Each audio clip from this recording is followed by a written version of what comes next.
Here we go. Welcome, everybody.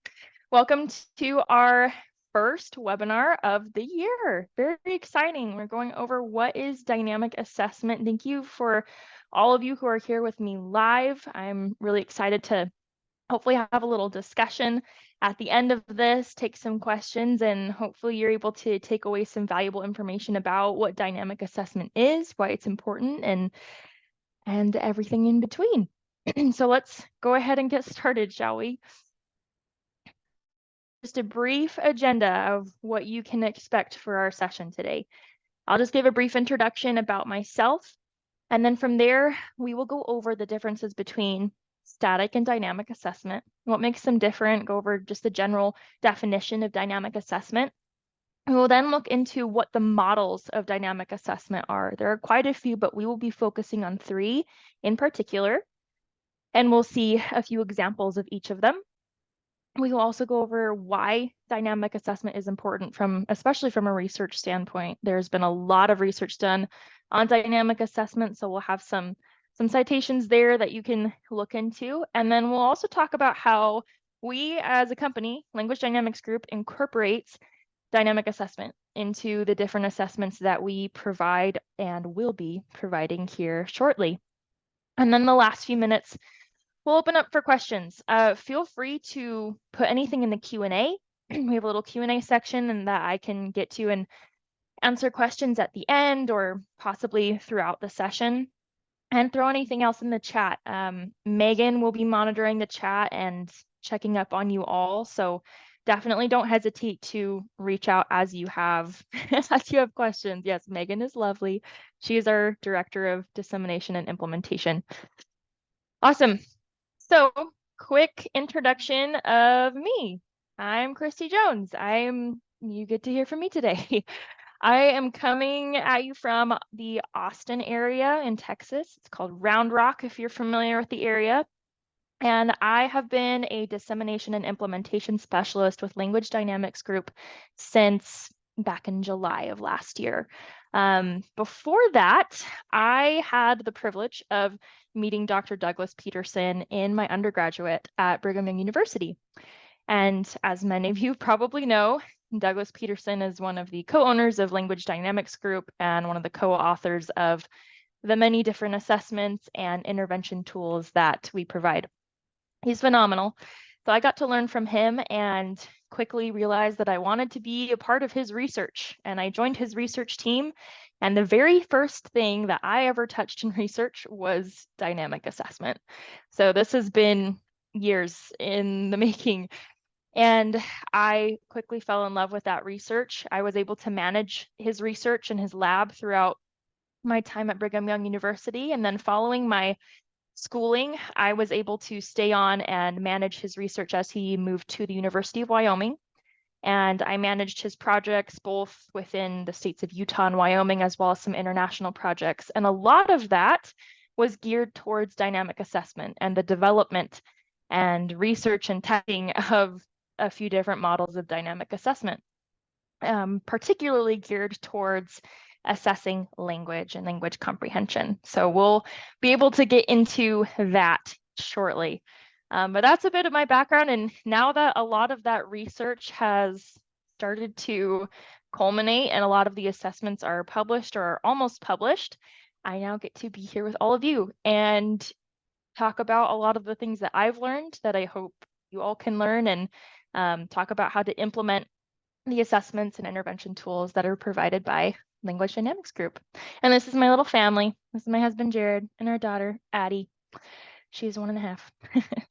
So that's me. And I'm excited to be with you for a short bit this evening or morning, wherever you're coming from. I know I saw at least one person in the chat is from New South Wales, I think, in Australia. So thank you for being here. So let's start off with the basics, all right? What is dynamic assessment from a pure definition standpoint? Dynamic assessment is a model of testing that evaluates not just skill level, but especially the learning potential of the learner that you are assessing. That is the main focus.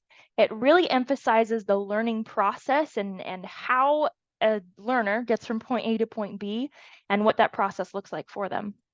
It actually really accounts and puts a score on the amount and nature of examiner investment.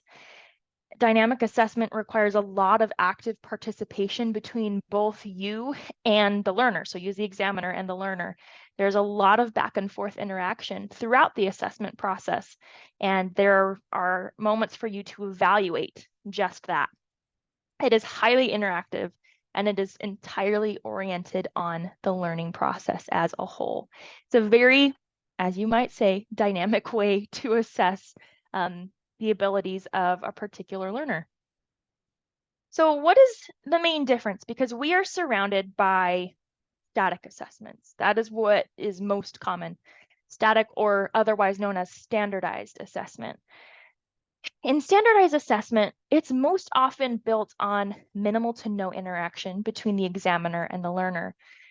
Oftentimes, there's just very specific targets, and you either ask a specific question and wait on an answer, or there's just a piece of paper in front of the learner and they're filling things out on their own. And there's not much back and forth. It's just question, answer, question, answer. Whereas dynamic assessment requires a lot of active engagement on both ends, both the examiner and the learner.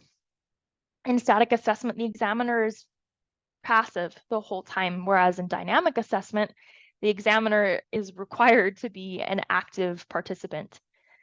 Within static assessment, there is a focus on static skills. And what I mean by that is we're going to take a learner at some point in time and evaluate their skill level on a particular item. We just want to know, what do they know about this thing right now? Whereas with dynamic assessment, we can still evaluate that, but we also want to evaluate, all right, so this is what you know, but how well could you learn that particular thing?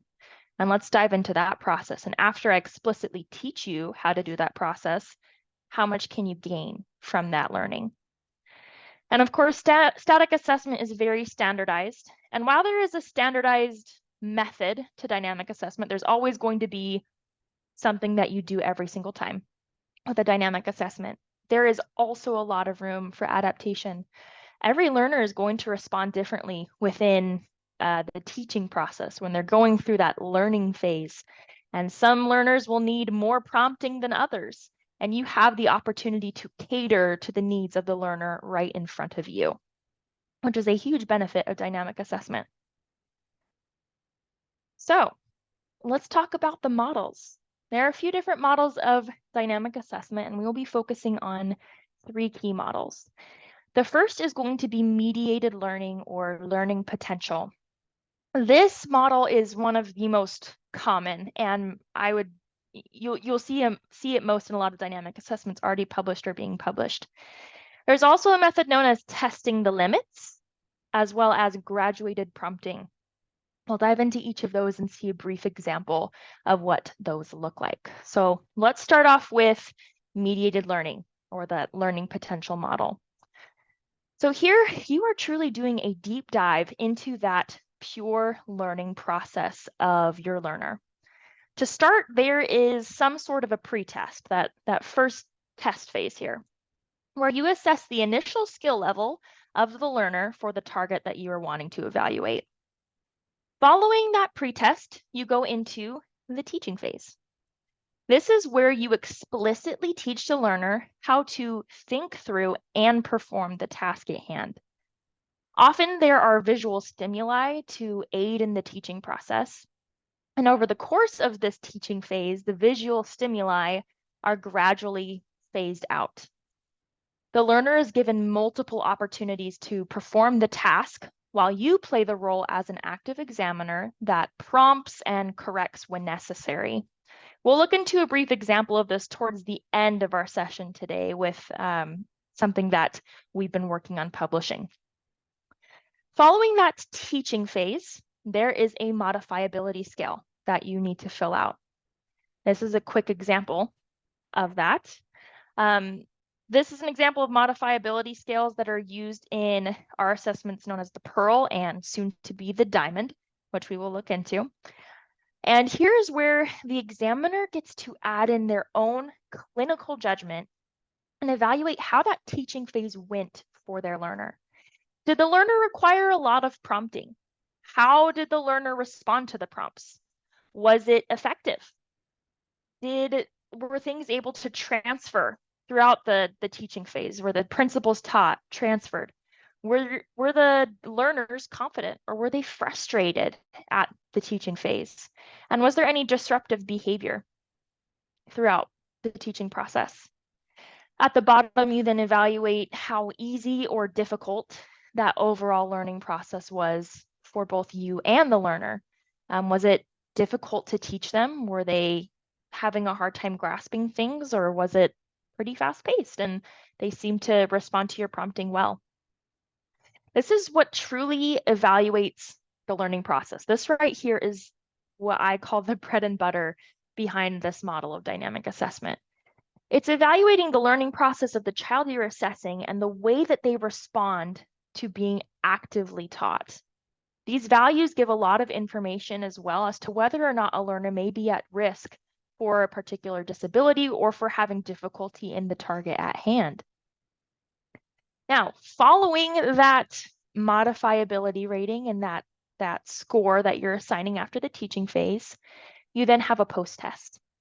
This post-test is often modeled very similarly to the pre-test, with the targets being slightly different. This is where you're able to examine the degree of transfer from start to finish, not just from pre-test to post-test, but particularly from the teaching phase to the post-test.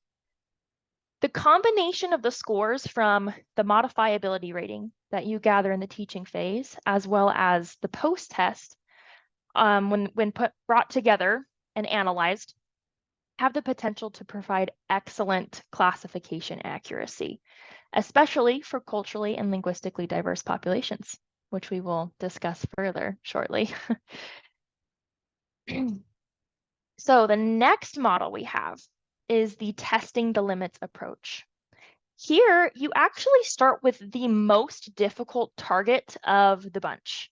Here on the right, you're actually going to see an example of that from our Cubed 3 assessment.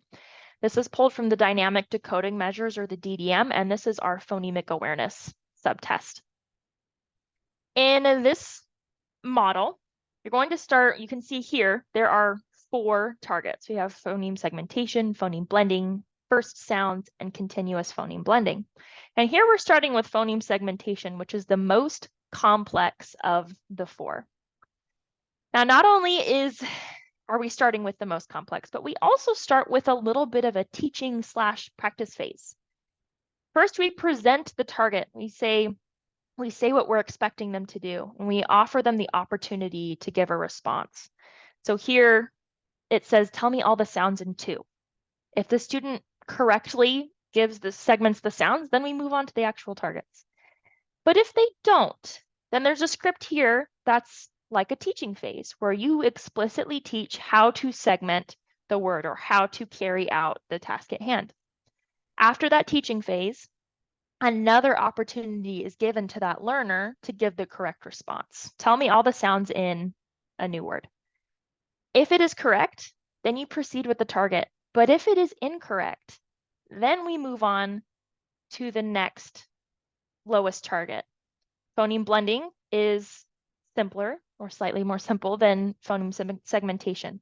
So we don't actually carry out the targets themselves. We recognize from the practice portion that is going to be not a very productive use of your time. So you go into phoneme blending, or your next target on the list. And you do so until you reach that zone of proximal development. So this is, you start with the most difficult target. If they're successful, then you know that they're capable. They're capable of all of the targets below because they were able to succeed with the most complicated one. If they're unsuccessful, you continue to go down until you reach that zone of proximal development. So we have a great combination of not just starting with a challenging target, but we're also having these mini teaching phases where you're not actually scoring what it's like to teach the particular learner, but you are still evaluating how to teach them and if they are succeeding at a particular target.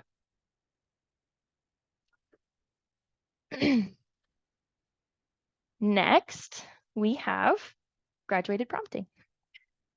Graduated prompting is a task that uses the learner's initial scores to determine how much prompting they may need for the next target. This is a copy from an assessment we used in research known as inferential word learning. And with this particular model, a low score on that first target, so if it's incorrect, that indicates that that particular learner is going to need a higher level of prompting for the next target. After the first target, the learner may be given detailed prompting that walks through the process of thinking through how to approach the task at hand. Following this teaching phase, the learner is given another opportunity to respond to a similar task. If the learner is correct the second time, then they likely don't need any further prompting, and you can continue without the prompting. Just go to the very next target. If the response is still incorrect, then more prompting is still needed. In essence, the more incorrect responses you receive, the more prompting that is needed. But the more correct responses you're seeing, the greater you are phasing out the prompting, the less likely they will need any prompting at all. So in this particular example, we're talking about a nonsense word. We read a short story with a nonsense word in it and ask the student what the learner what the meaning of that word is. If it's correct, great, we're moving on to the next target. But if it is incorrect, then we are going to go into a little teaching phase and teach them how to walk through the process cognitively on how to come to the meaning of that word and give them another opportunity to infer the meaning. After that, we go to the next target and do a similar process. So it's all corresponding onto, is the learner getting this right or wrong? If they are getting it right, let's keep moving on. If they're not, let's explicitly teach this and see if that does any help. So that is our third model. Before I move on, are there any particular questions, Megan, that you've seen on just the general models of dynamic assessment in this context? Nothing thus far. Okay, great. Keep going because I like the examples.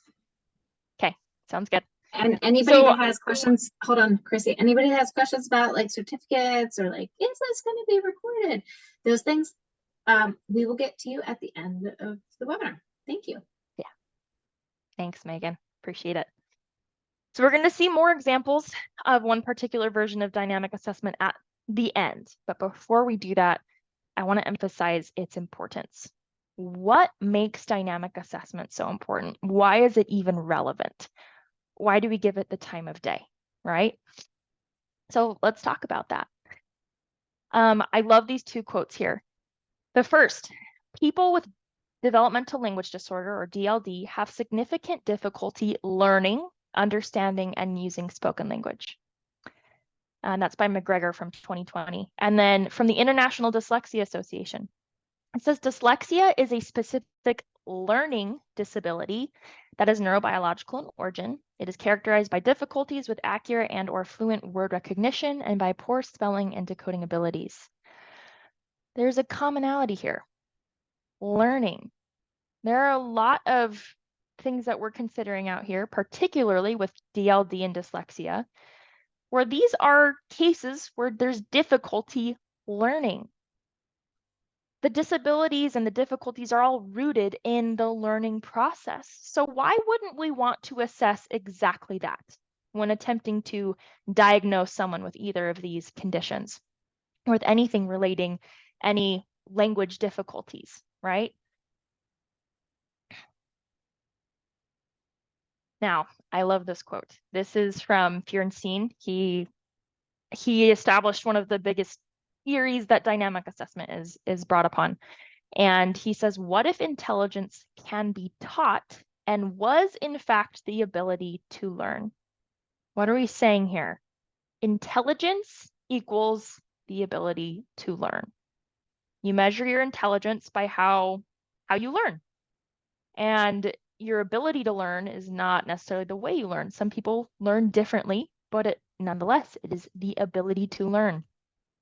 One of the most important realms for dynamic assessment is in the context of language and the way that we measure how children in particular learn and apply complex academic language in particular.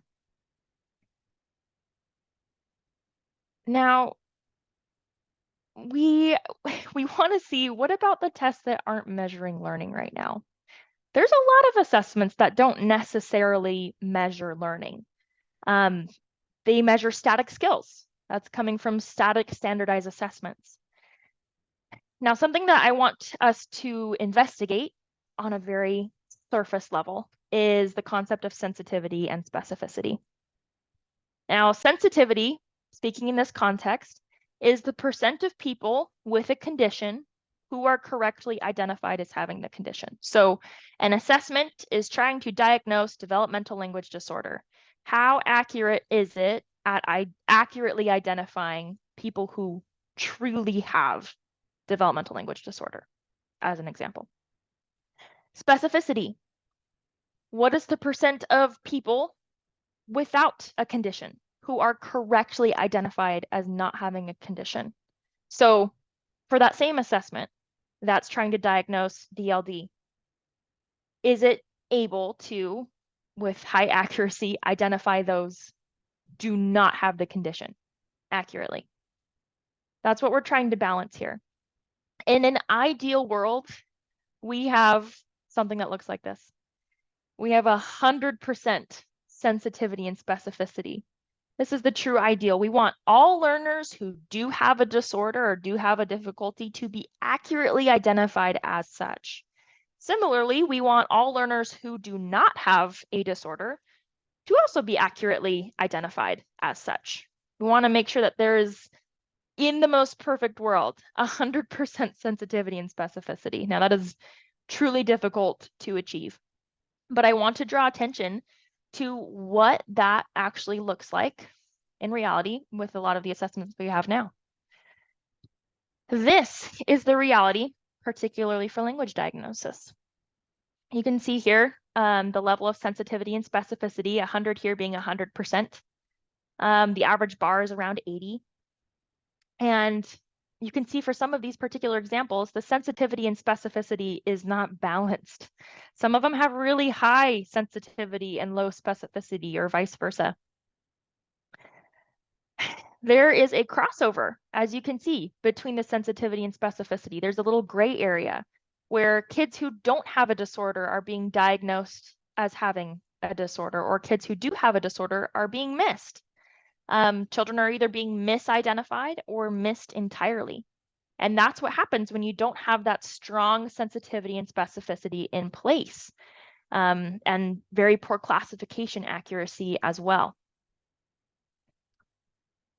So with this particular item in mind, we want to have that strong sensitivity and specificity. We want to be able, especially for culturally and linguistically diverse populations, we want to be able to identify them accurately.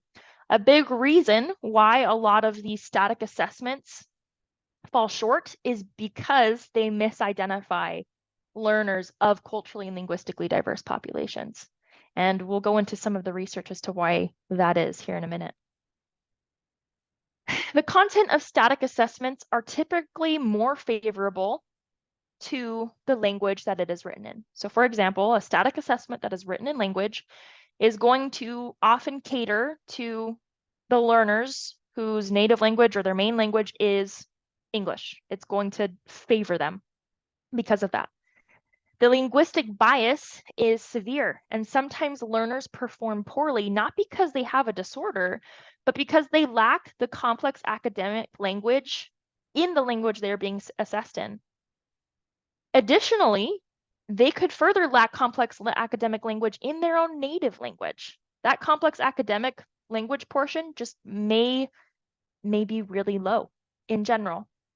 This doesn't mean that there's a disorder. This just indicates, it could indicate a lack of exposure to explicit sequential complex academic language instruction. So how are we able to really identify that? That solely comes from dynamic assessment to overcome that bias. The static assessments here, they take, I really love a particular example. This is kind of going off base, but I love a particular example that Doug Peterson gave in the class that I took with him years ago, where he said, what if I showed you 5 different types of salmon and I told you to name them all? And if you got less than 80% correct, you would be identified as having a language disorder. That wouldn't make any sense. I don't know anything about salmon. Doesn't mean I'm disordered. It just means that I haven't been exposed to that particular type of language. And that is obviously an extreme case, but that can be the expectation here. A lot of assessments are given in complex academic language, and that needs to be taught in order for it to be performed. Now, there was a recent study that was just released a few months ago, and something that I love that I pulled from it is dynamic assessment has been found to be free of linguistic bias. Differences between monolinguals and bilinguals are reduced within dynamic assessment, whereas they are present in static assessment. What a great advancement that is. This is a huge need when we have approximately over 20% of the children within the United States speaking a completely different language at home. Multiple studies, including one done by Peterson et al. From 2016, have shown that the dynamic assessment model, particularly when used in the context of identifying language impairments, have much higher classification accuracy for bilingual children, both with and without a disorder. This is phenomenal. This is exactly what we want to hear. So with all of these principles in mind, how are we incorporating this today? What does that look like in an actual diagnostic assessment, in a screener, in any type of assessment, right? And how are we as Language Dynamics Group incorporating that ourselves? Let's look. So there are 3 examples that we're going to look at. One will spend a brief amount of time because you already saw the snippet of it, but it's within the dynamic decoding measures subtest of the cubed. And then within the Pearl, we have a great form of dynamic assessment. The Pearl has been published for quite some time, and it is our screener for preschool through kindergarten. And it screens for dyslexia as well as developmental language disorder. The Diamond has some crossover with the Pearl, as it is a diagnostic assessment for developmental language disorder, and it is geared for 1st through 8th grade. And these 2 in particular are known completely as dynamic assessments. Almost everything that's assessed and all the targets, the way they are approached, is with a dynamic assessment model in mind. With the dynamic decoding measures, some of those also follow a dynamic assessment. And so we will see examples of that. Okay, sorry. Any questions also, Megan? Are there any? So there's a general, this is a really good question. So Amy had asked, love dynamic, well, that's not a question, but love dynamic assessment seems like a good therapy session. So this comes up often where folks think that this is actually a therapy session. And I want to point out, I'm a behavior analyst and we freaking love data, sometimes to a fault. And I say behavior analyst, I'm a behavior scientist because behavior analysis is a science and not a therapy. But anyway, so I look at things like education because I was a teacher. I'm not gonna, I used to teach through discrete trial teaching. So I would basically present, for example, with the Diamond or the Pearl, I'd present you with this and I'd say, what is this sound? And they couldn't do it. And I'd put a minus and then I would teach it, right? And I go to the next trial. I wouldn't actually go back because that would be erroneous because there's a teaching history there. There's internal validity issues. But I would go to the next trial and be like, here's this new letter and like, what's the initial sound? And I would go through all of it and I would take my pluses and minuses. And then after the day was over and the kid went home, and then I'd go back and I'd be like, okay, what did they master? What they didn't? Data and,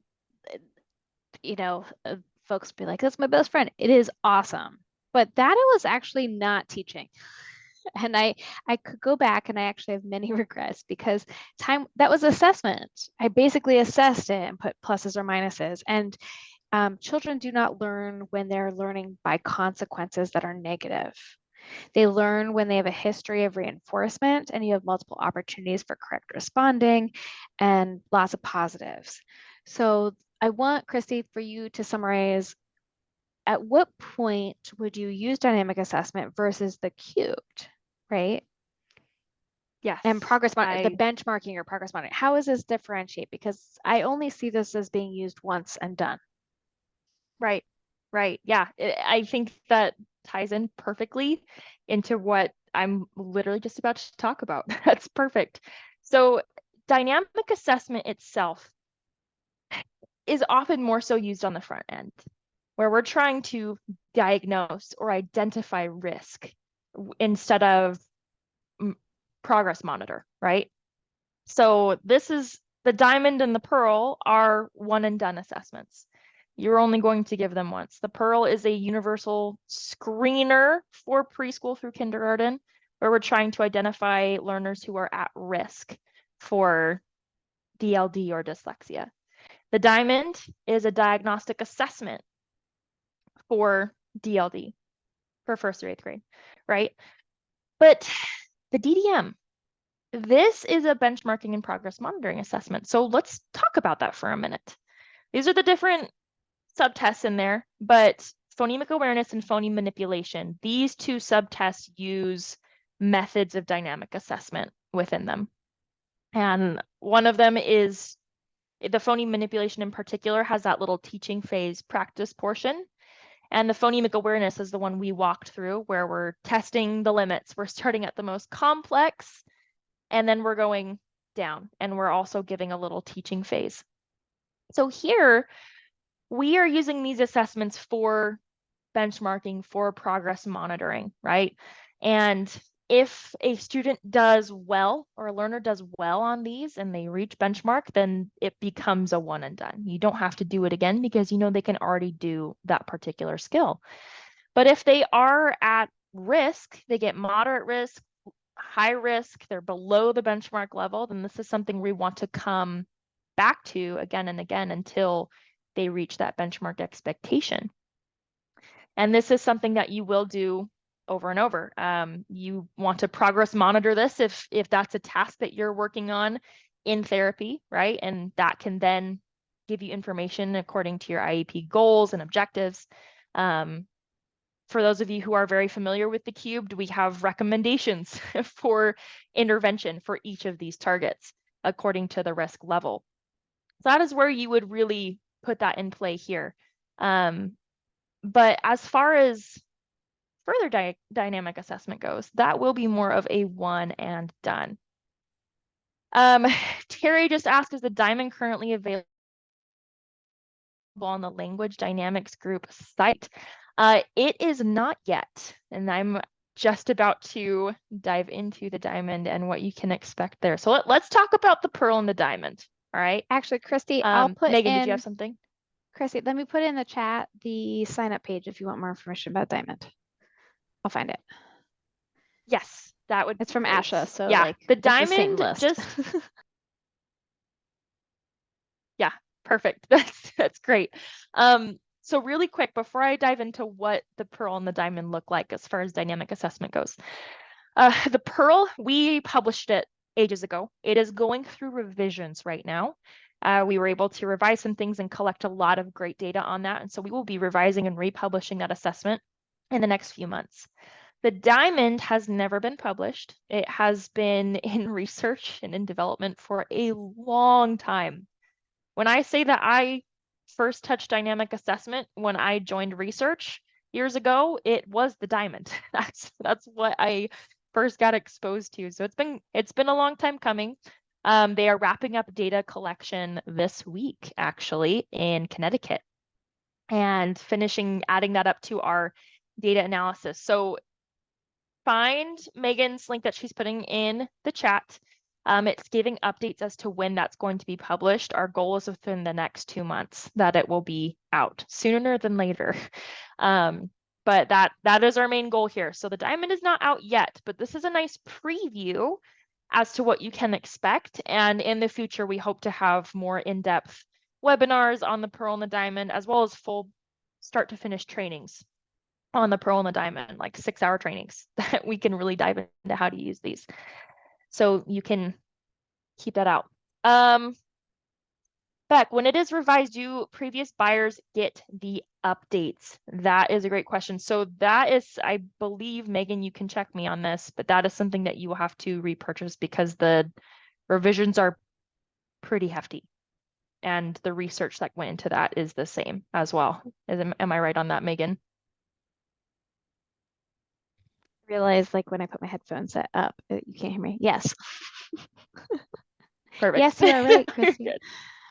Awesome, thanks. And by the way, I am finding this form for the diamond. Y'all, don't worry. In a worst case scenario, the pearl, actually, you're going to receive a link to this recording so that you're going to have access to the slides via visually, right?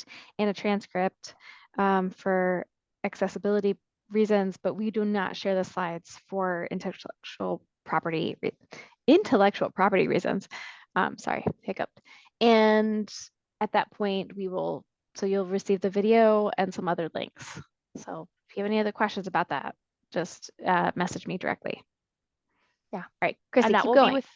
This is great. We have like 15 more minutes before we would share the end of webinar certificate. So go ahead. Yeah, I'll leave the last few minutes just open for questions. And in terms of the recording that you're all going to get, expect that within the next 48 hours. Give us 2 business days to get that to you. It won't be right away. So just keep that in mind. So pearl and the diamond, okay? These are diagnostic, or not diagnostic, these are dynamic. One of them's diagnostic, one of them's not. These are dynamic assessments. And I am going to go over an example of the narrative language portion that holds a dynamic assessment model, all right? So the pearl and the diamond both for narrative language start off by having the examiner read a story. If you're familiar with the cube, it is much like an NLM. It's very similar in structure. And we are going to see the visual stimulus pulled from the diamond, all right? The pearl is very similar. It's a different story, and the story grammar that's included is more minimalistic. It's a more simple version, whereas the diamond has a dual episode story, and we'll talk about what that means in a minute. So what you start with is you read a story. This story in particular is about Sam, who has a sandwich that has mustard on it, and he hates mustard. So he tries to scrape off the mustard with a knife, and then he takes a bite, but it still tastes like disgusting mustard. And so he's frustrated, and he decides to ask his mom, can you please help me make a new sandwich? And then they work together to make a new sandwich, and he is happy. Very, very simple summary of the story. So once you read the story through, you then ask the learner to retell the story. And you have a little graph where you're going to score them on their retell. And the story grammar elements, as you can see in these icons, you might recognize them from Story Champs if you're familiar with that. But you will score them according to whichever story grammar elements they include in their retell, in addition to a few other elements. Now, following that pre-test, again, this is referring back to our models, this is the learning potential that we're really focusing on here. So after that pre-test, we then go to a teaching phase where we whip out these illustrations and the icons for the learner to see. And we say, thank you for telling me that story. Now I'm going to teach you to tell even better stories. And you go through the story. Once again, you read it through and you explicitly teach every single part of the story with the corresponding story grammar elements.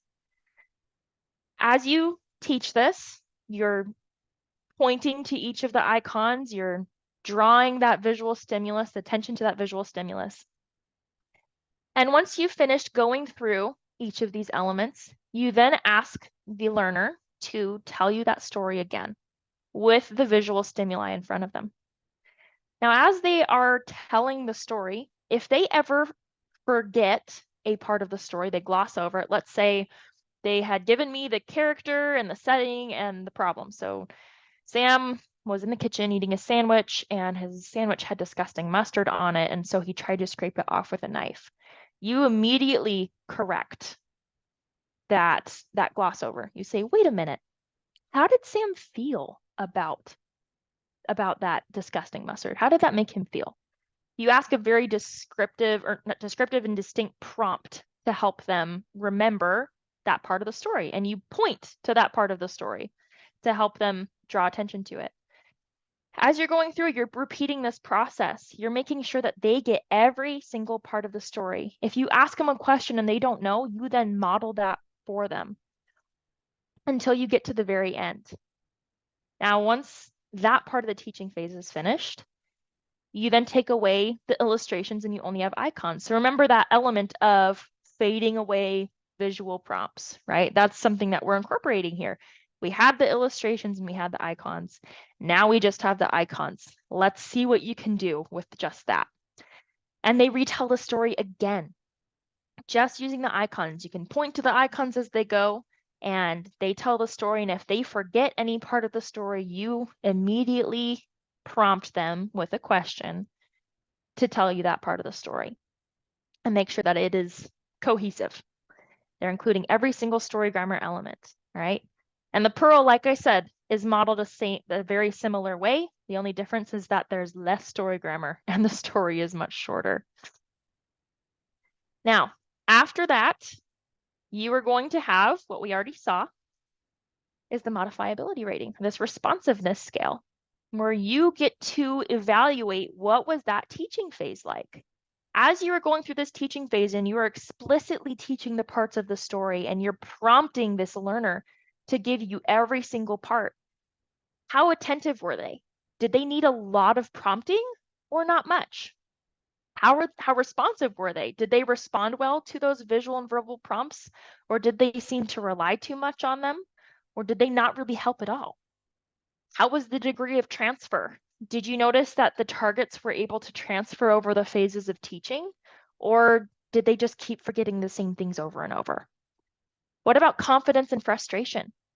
Did they seem confident despite the elements they were forgetting, or were they really frustrated over the learning process? And finally, disruptive behavior. Was their behavior seem like they were on task, or were they being pretty disruptive about the situation?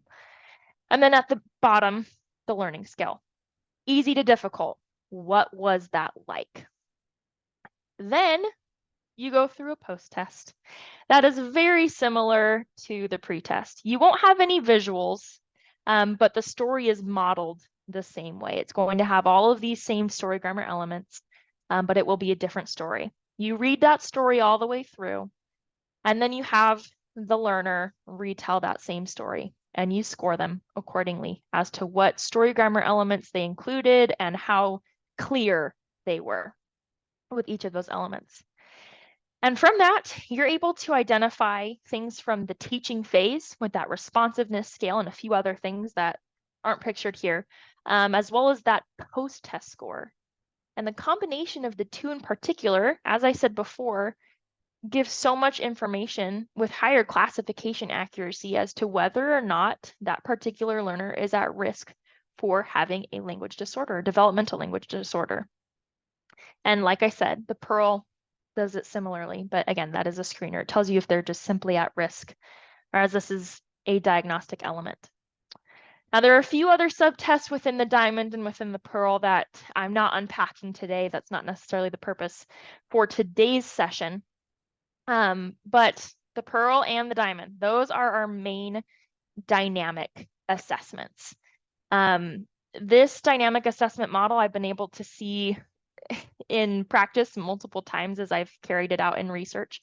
And it's been great to see it in populations that have high populations of culturally and linguistically diverse students. And we were able to go into these schools that some of them even had bilingual classrooms. We're able to use these assessments and accurately identify which students did and did not, or were not at risk for having a disorder, despite some of the differences in their home language and the language they're speaking at school and vice versa. That classification accuracy really helps overcome that bias of a lot of static and standardized assessments out now. And I highly encourage for you in your practice, in your school, in your private practice, wherever you are, to advocate for things that are able to overcome biases and really, really help identify those learners at an early age, in particular, if they are at risk or if they have difficulties with language, because that makes all the difference later on. Any questions in particular on the pearl and the diamond? I don't think so. I don't see anything in particular. I'm meanwhile emailing Olivia right now. So Okay. getting those, no, you're fine. those links, you know how it is. Yeah. Folks can, I wonder, Kristi, on your end, can you allow them to talk? Ooh, let me see. I know folks are I like, can do it on an individual basis. So okay. if, well, why don't you get to the link to the recording, or I mean to the certificate, and then I'm gonna, for folks, haha, I have it. So if you logged off early, it was probably a curse word in other cultures where I'm like suckers, but if you logged off early. Oh, got a great question. One asked, would you use the diamond for older students who are up for reevaluations? I can answer that, but Kristi, I'm going to ask you because you're in the research phase after I answer this. So I would be using this because a test, teach, retest, and then the content itself is designed for these older students, right? So it's not kindergarten, because a part of us cringe when the pearl is, and honestly, the pearl is the only thing that's available out there right now. So, so any of you who are using pearl for older kids, we understand. We know that's why we made the diamond. But you could use it for older eligibilities, older students. I would be using this for even up to 9th grade, even though it stops at 8th. However, my interpretation would be different. So I know Beck had mentioned earlier something about like modifying the standardized measures and the way administration of an assessment was done. When you do that, you have screwed any interpretation. So I want people to be very wary of like, you could take this assessment, and if you choose to modify our standardized procedures, you have thrown out all of our research and comparability. And you are basically doing a qualitative measure, but using our stuff.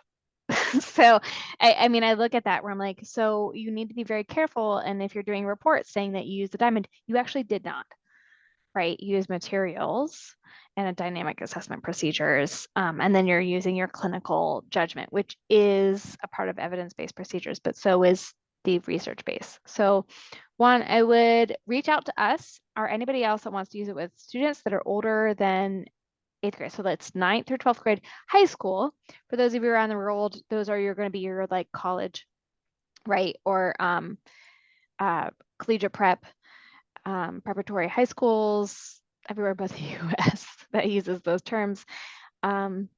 Please reach out. So, oh, Juan says I meant more like same age groups for students studied, but maybe not. Okay, Juan, I'm gonna unmute you. Probably at this point right now. Kristi, unmute him. Okay, you got it. Let me navigate to that 1 second. Juan's great. Right, so fill out this form and get the certificate. I am going to put in the chat right now a link if you want more information about the diamond. This one is a form where as soon as it is available, I didn't even test it. I really hope it works. Jeez Louise, I should have done that. It is, okay.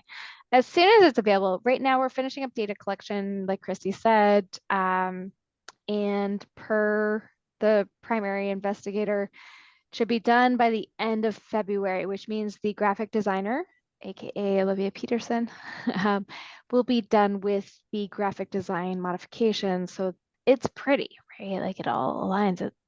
This is why it's a product that's available for sale and not. I don't know if any of you remember the Dibbles, the first one, but it was ugly as hell. So I would say that this one right here, she's going to put her magic on it, and we should have this available. I'm going to say the first week of April. I will be happily surprised if it's available end of March.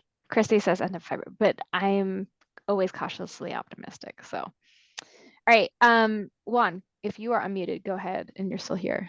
Yes. Can you hear me? Yep. Oh, okay.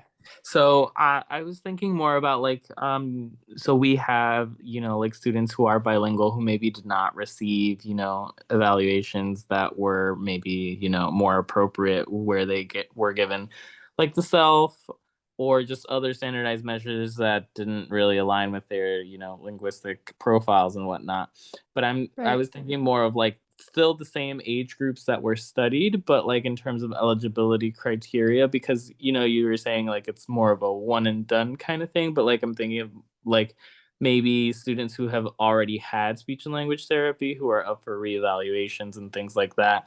Like would you still use the diamond even though there might be or might not be language disorder? I'm just thinking of like cases where maybe a student has speech and language therapy, but it wasn't necessarily like quite determined that it was not bilingualism.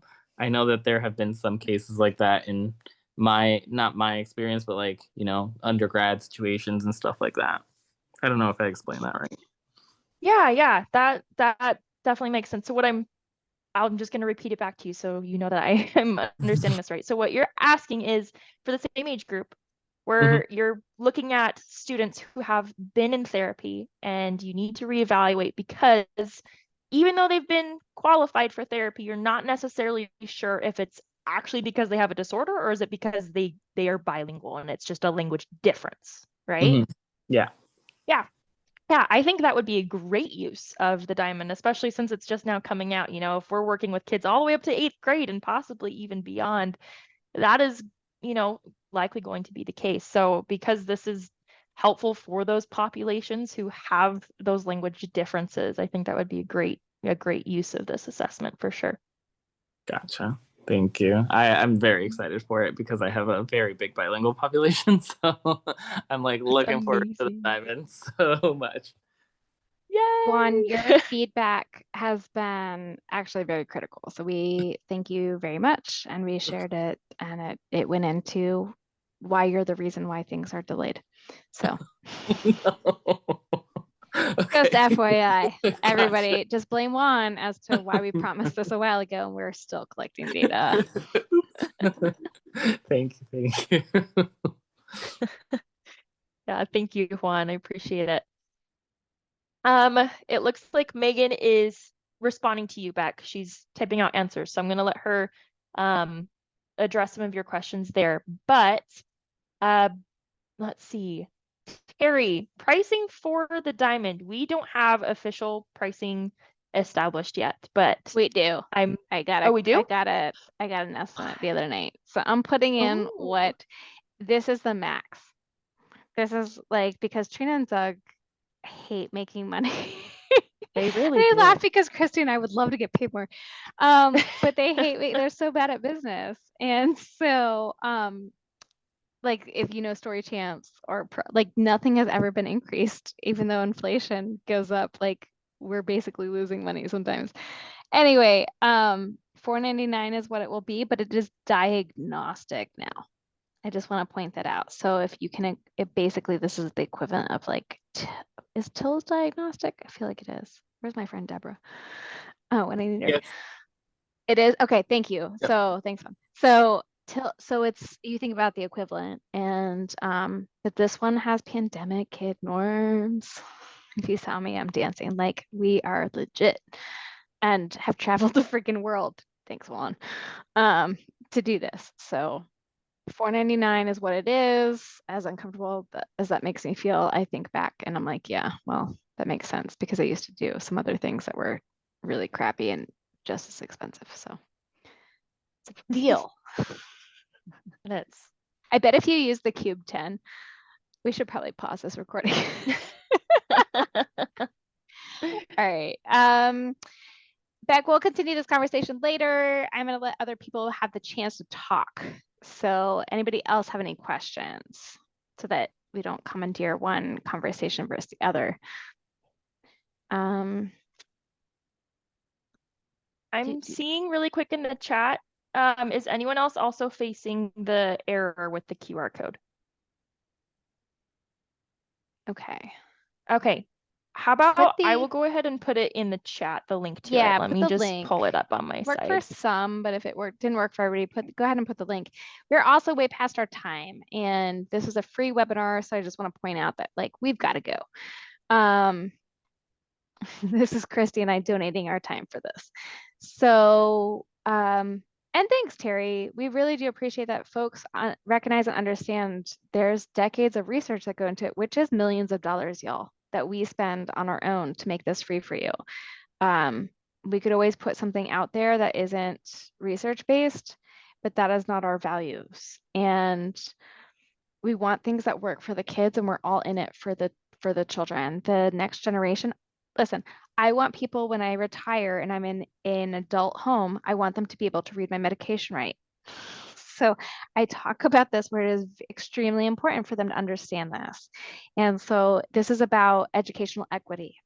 And if 1 out of 3 children cannot read and comprehend what they read by 4th grade, that is a social justice issue. So Language Dynamics Group, our values and our mission are to address this gap. We're preventing the basically school to prison pipeline, especially in the United States, where 2/3 of our prison population are illiterate. This is what we care about.